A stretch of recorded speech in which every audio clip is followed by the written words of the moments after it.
بسم اللہ الرحمن الرحیم۔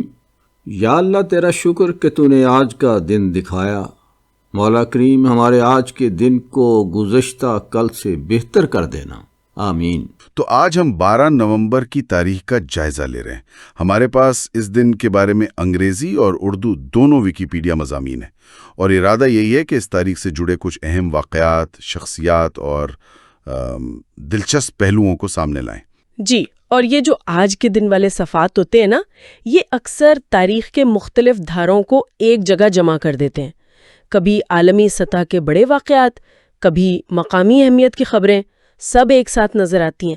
تو یہ گویا تاریخ کے وسیع منظر نامے پر ایک جھلک دیکھنے جیسا ہے۔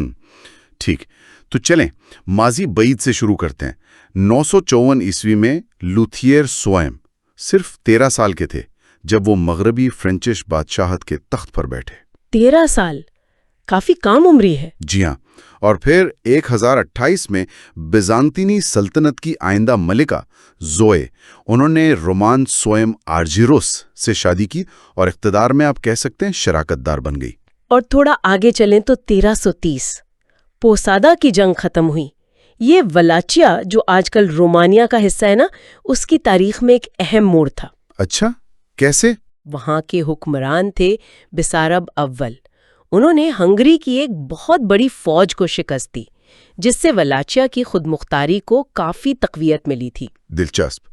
اور 1439 میں انگلستان میں پلائماؤتھ وہ پہلا قصبہ بنا جسے انگریزی پارلیمنٹ نے باقاعدہ طور پر اپنے نظام میں شامل کیا، مطلب شہری حکومت کی ترقی میں ایک قدم۔ جی، ان ابتدائی جھلکیوں کے بعد اگر ہم ذرا قریب کی تاریخ یعنی 19ویں صدی پر آئیں تو 1893 کا سال اہم ہے۔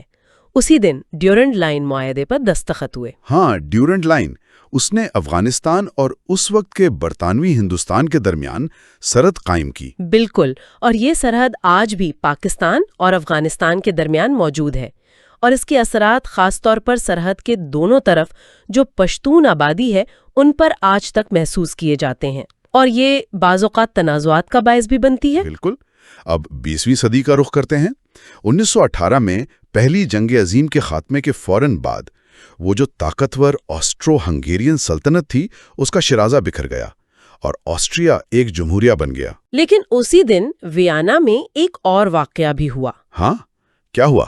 وہ کمیونسٹ ریڈ گارڈ نے بغاوت کی کوشش کی تھی، جسے سوشل ڈیموکریٹک پارٹی کی ملیشیا نے ناکام بنا دیا۔ اوہ، تو ایک ہی دن میں سلطنت کا خاتمہ بھی اور نئی جمہوریہ میں اقتدار کی کشمکش بھی۔ یہ اس وقت کی شدید عدم استحکام کی نشاندہی کرتا ہے نا؟ یقیناً، سلطنتوں کا ٹوٹنا اکثر ایک طاقت کا خلا پیدا کرتا ہے، اور پھر مختلف نظریاتی گروہ اس خلا کو پر کرنے کی کوشش کرتے ہیں۔ آسٹریا میں جو ہوا وہ اس کی ایک واضح مثال ہے۔ اسی طرح سوویت یونین میں دیکھیں تو 1927 میں لیون ٹروٹسکی کو کمیونسٹ پارٹی سے نکال دیا گیا۔ یہ تو بہت بڑا واقعہ تھا۔ ٹروٹسکی تو انقلاب کے اہم رہنماؤں میں سے تھے۔ جی ہاں، اور ان کی بے دخلی نے جوزف اسٹالن کے لیے اقتدار پر اپنی گرفت مضبوط کرنے کا راستہ بالکل صاف کر دیا تھا، جس کے بعد سوویت یونین کی پالیسیوں میں بہت بڑی تبدیلیاں آئیں۔ پھر 1933 میں جرمنی کا معاملہ ہے۔ نازی حکومت نے ایک ریفرنڈم کروایا۔ مقصد یہ تھا کہ لیگ آف نیشنز سے دستبرداری کے فیصلے کو عوامی تائید حاصل ہو سکے۔ ہاں، وہ لیگ آف نیشنز جو پہلی جنگ عظیم کے بعد عالمی امن قائم رکھنے کے لیے بنی تھی، جرمنی کا اس سے نکلنا ایک طرح سے بین الاقوامی تنہائی کی طرف قدم تھا۔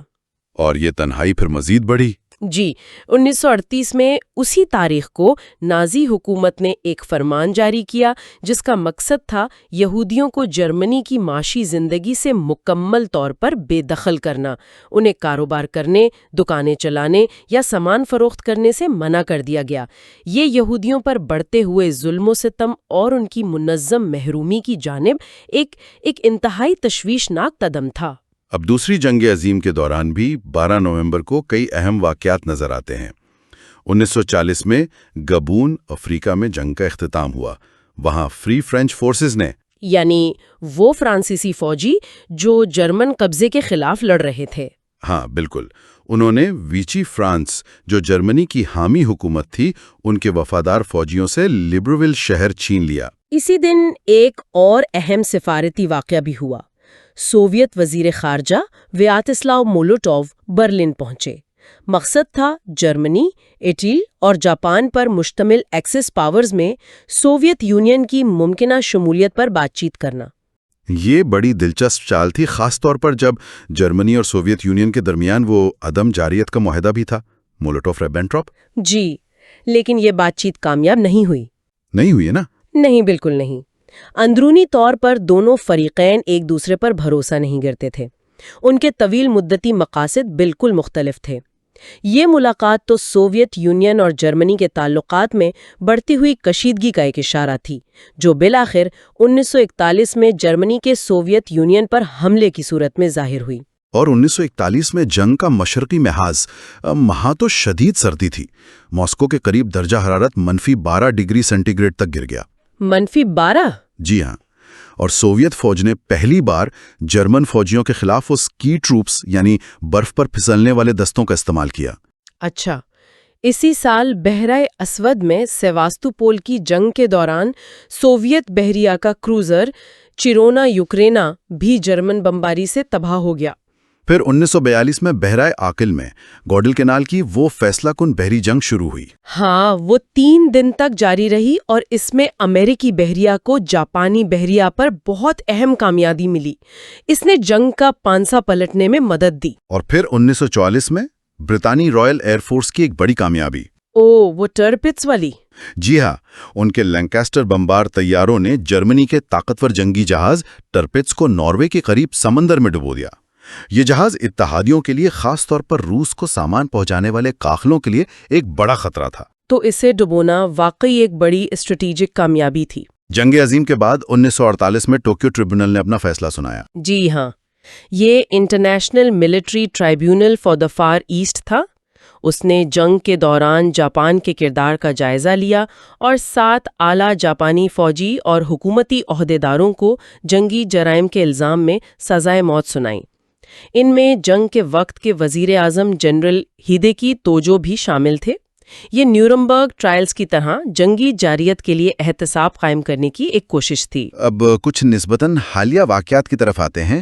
1991 میں مشرقی تیمور کے شہر دلی میں وہ سانتا کروز قتل عام کا واقعہ پیش آیا۔ ہاں، جہاں انڈونیشی فوج میں آزادی کے حامی مظاہرین پر، جن میں زیادہ تر طالب علم تھے، فائرنگ کر دی تھی۔ بہت افسوسناک تھا۔ لیکن اس کے برعکس 1995 میں کروئیشیا میں جنگ کے خاتمے کے لیے اردودوت معاہدہ طے پایا۔ جی، اس معاہدے نے مشرقی سلاوونیا کے علاقے کو پرامن طریقے سے کروئیشیا میں دوبارہ شامل کرنے کا راستہ ہموار کیا۔ یہ بلکان کے خطے میں امن کی بحالی کی جانب ایک اہم قدم تھا۔ 2001 میں افغانستان میں طالبان نے کابل شہر خالی کر دیا، شمالی اتحاد کے جنگجوؤں کے سامنے۔ اور 2003 میں عراق جنگ کے دوران ناصریہ شہر میں ایک اٹالوی فوجی اڈے پر خودکش بم حملہ ہوا۔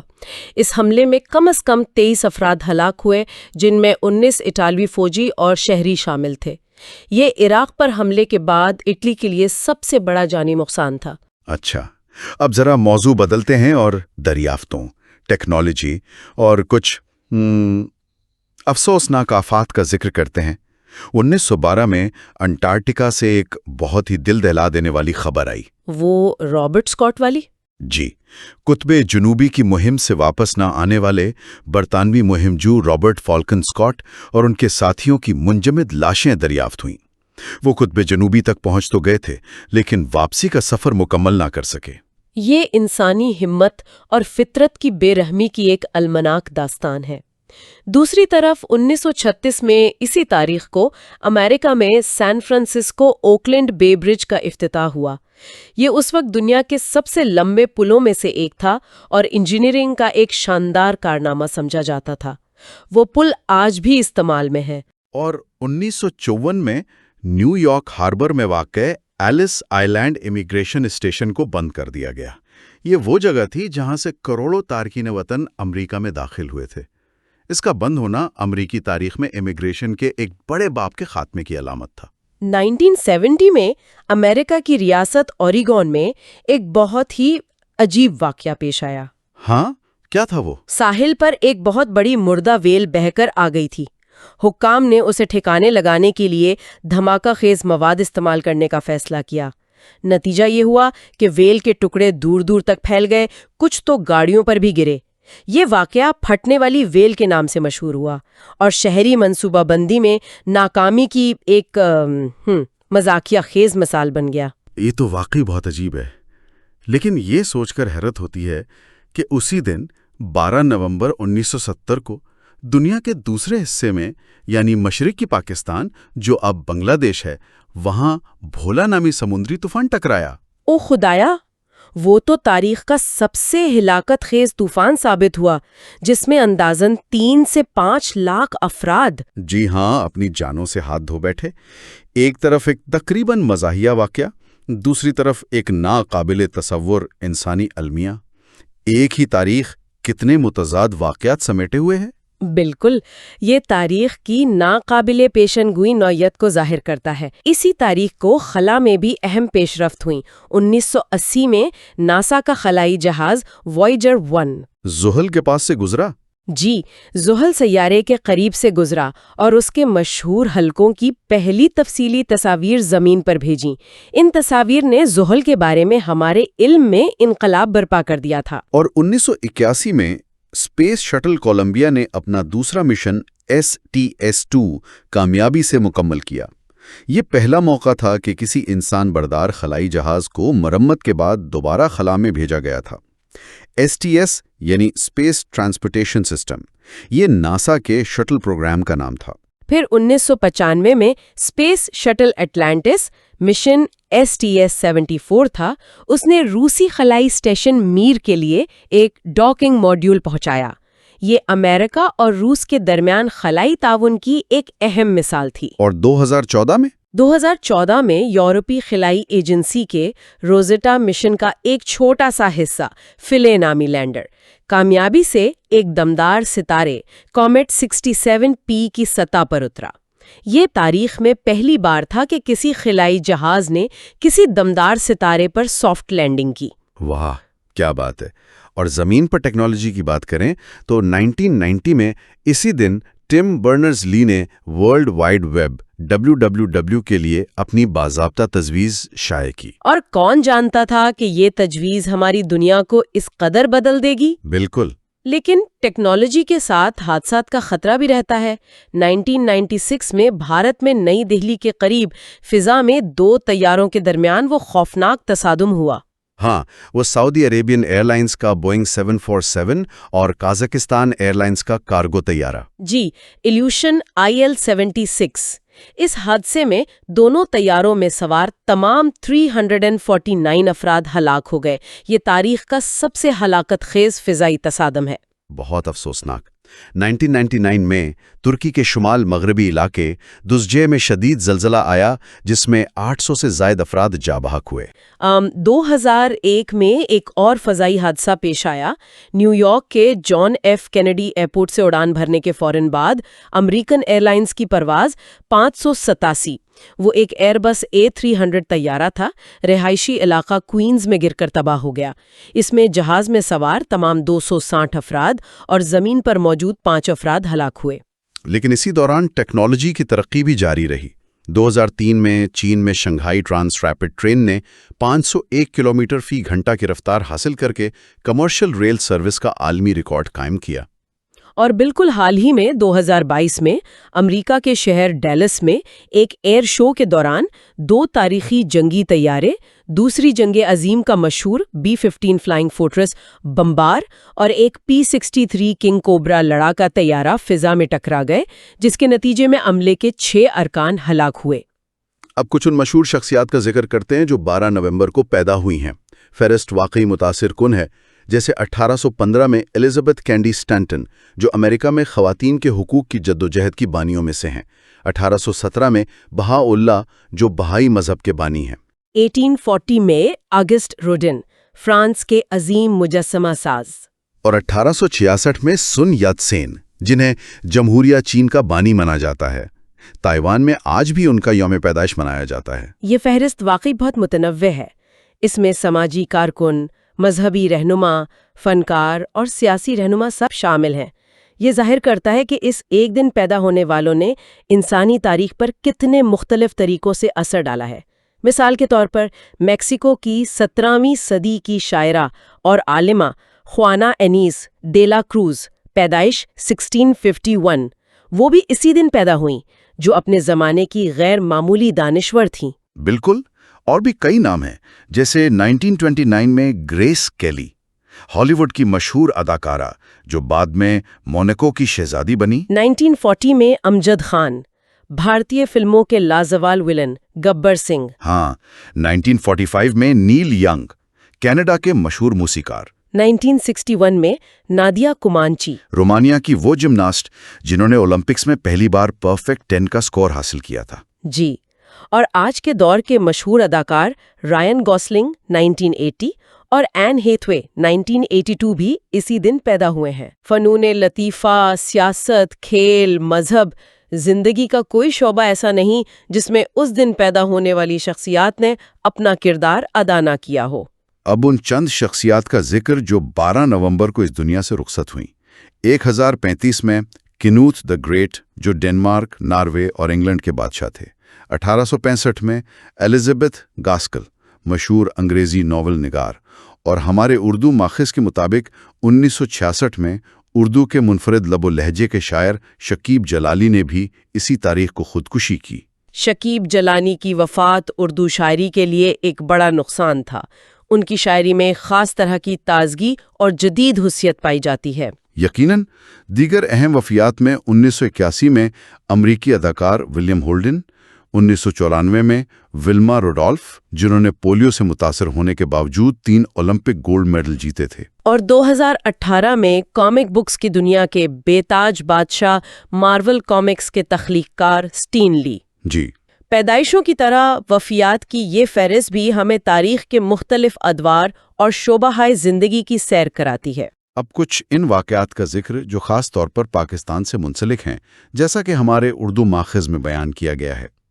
1985 میں اس وقت کے صدر جنرل ضیاء الحق اور پرنس کریم آغا خان نے کراچی میں آغا خان یونیورسٹی اسپتال کا باقاعدہ افتتاح کیا۔ یہ پاکستان میں صحت کے شعبے میں ایک بہت اہم سنگ میل تھا۔ آغا خان یونیورسٹی اسپتال آج بھی ملک کے بہترین طبی اداروں میں شمار ہوتا ہے، اور اس نے صحت کی تعلیم اور تحقیق میں بھی بہت اہم کردار ادا کیا ہے۔ پھر 1989 میں اس وقت کی حکمران جماعت اسلامی جمہوری اتحاد یعنی IGI کے 3 منحرف ارکان نے وفاقی کابینہ میں شمولیت اختیار کی۔ اچھا۔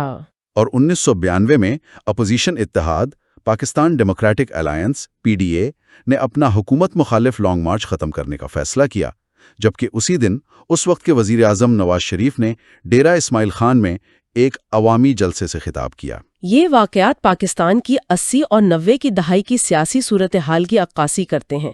سیاسی جوڑ توڑ، اتحادوں کا بننا بگڑنا، اور حکومت اور اپوزیشن کے درمیان وہ جو کشمکش چلتی رہتی ہے۔ 1999 میں اسلام آباد میں امریکی سفارت خانے کے قریب 5 بم دھماکوں کی خبر ہے۔ 2001 میں پاکستان اور بھارت کے درمیان 1994 میں پانی کی تقسیم سے متعلق ایک معاہدہ منسوخ ہوا۔ اسی سال کالعدم تنظیم نفاذ شریعت محمدی TNSM کے 400 کارکنان کے افغانستان سے واپس پاکستان آنے کی اطلاعات ہیں، اور 2002 میں حکومت نے ایک اہم فیصلہ کیا کہ 1971 سے پہلے پاکستان آنے والے بنگالیوں کو پاکستانی شہریت دی جائے گی۔ یہ واقعات 2000 کی دہائی کے اوائل میں پاکستان کو درپیش مختلف چیلنجز کی نشاندہی کرتے ہیں۔ ان میں دہشت گردی اور سیکیورٹی کے مسائل ہیں، بھارت کے ساتھ تعلقات، خاص طور پر پانی کے مسئلے پر، افغانستان کی صورتحال کے اثرات، اور طویل عرصے سے حل طلب شہریت جیسے پیچیدہ داخلی مسائل شامل ہیں۔ آخر میں 12 نومبر کو منائے جانے والے کچھ خصوصی ایام۔ آج عالمی یوم نمونیا ہے، جس کا مقصد اس بیماری کے بارے میں آگاہی بڑھانا ہے۔ جی، بہت اہم دن ہے۔ اس کے علاوہ آذربائیجان میں یوم آئین، انڈونیشیا میں یوم پدر یعنی فادرز ڈے، اور قومی یوم صحت بھی منایا جاتا ہے۔